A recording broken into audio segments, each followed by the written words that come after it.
নমস্কার, রিতম বাংলার পর্দায় আপনাদের সকলকে স্বাগত। আর এই মুহূর্তে দিনের বাছাই করা গুরুত্বপূর্ণ খবর নিয়ে সঙ্গে রয়েছে আমি বিনোদ। চোখ রাখবো খবরে। প্রবল বৃষ্টিতে ফুলে ফেপে উঠেছে তিস্তা নদী, জল বইছে প্রবল বেগে। গত কয়েকদিন ধরেই সিকিম পাহাড়ে প্রবল বৃষ্টি হচ্ছে, আর তার জেরে ফুটছে তিস্তা। জলস্তর বেড়ে চলেছে প্রতি মুহূর্তে, জলের তোড়ে ভাঙছে রাস্তা। লপাইগুড়িতে তিস্তা নদী সংলগ্ন এলাকার বাসিন্দাদের সতর্ক করা হচ্ছে প্রশাসনের তরফ থেকে। কুয়েতের বহুতলে অগ্নিকাণ্ডের ঘটনায় মৃতের সংখ্যা বেড়ে হলো 49। নিহতদের মধ্যে 42 জন ভারতীয় নাগরিক। এই 42 জনের দেহ দ্রুত দেশে ফিরিয়ে আনতে বিশেষ উদ্যোগ নিয়েছে ভারত। বুধবার রাতে বিদেশমন্ত্রী এস জয়শঙ্কর কুয়েতের বিদেশমন্ত্রী আলী আল ইয়াহিয়ার সঙ্গে এই বিষয়ে কথা বলেন। বৃহস্পতিবার দিল্লির শাস্ত্রী ভবনে এসে কয়লা এবং খনি মন্ত্রকের দায়িত্ব নিলেন জি কিষাণ রেড্ডি। তিনি দায়িত্বভার গ্রহণের সময় সেখানে উপস্থিত ছিলেন কেন্দ্রীয় মন্ত্রী প্রহ্লাদ যোশী। উল্লেখ্য, জি কিষাণ রেড্ডি সেকেন্দ্রাবাদ থেকে বিজেপির টিকিটে লোকসভা ভোটে জয়লাভ করেন। 11 জন মন্ত্রীকে নিয়ে তৃতীয়বারের মতো অরুণাচল প্রদেশের মুখ্যমন্ত্রী পদে শপথ নিয়েছেন পেমা খান্ডু। এছাড়া উপমুখ্যমন্ত্রী পদে শপথ নিয়েছেন চাউনা মেয়েনো।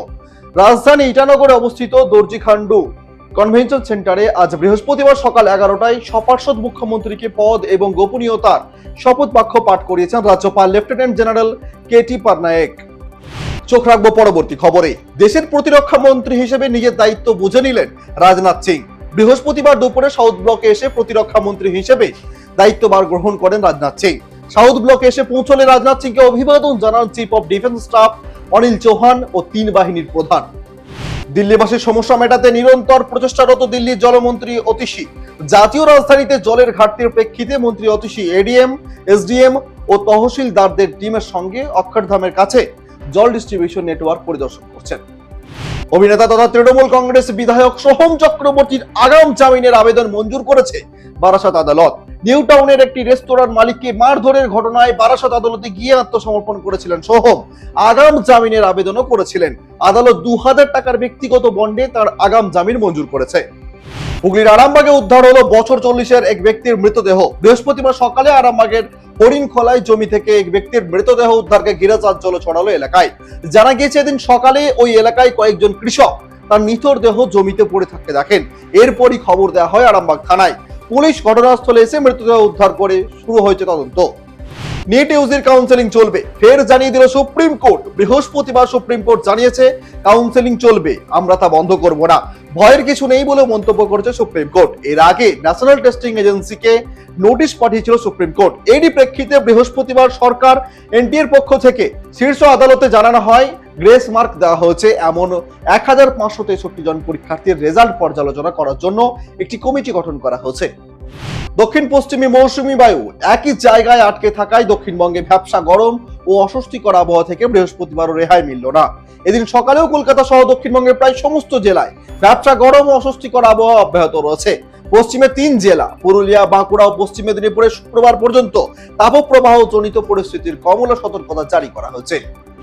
মহারাষ্ট্রের নাগপুরে বিস্ফোরক তৈরি কারখানায় বিস্ফোরণে প্রাণ হারালেন 5 জন। এছাড়াও এই বিস্ফোরণের ঘটনায় আহত হয়েছেন আরো 5 জন। বিস্ফোরণের পর থেকে ওই কারখানার ম্যানেজার ও মালিক পলাতক। বাজেয়াপ্ত বিপুল পরিমাণ মাদক। বৃহস্পতিবার নয়ডা পুলিশের সহায়তায় উদ্ধার হচ্ছে 4 কোটি টাকার গাঁজা।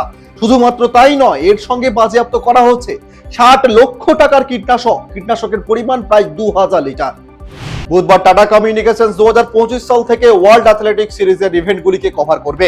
এ নিয়ে একটি 5 বছরের বিশ্বব্যাপী হোস্ট সম্প্রচার পরিষেবা চুক্তি ঘোষণা করেছে।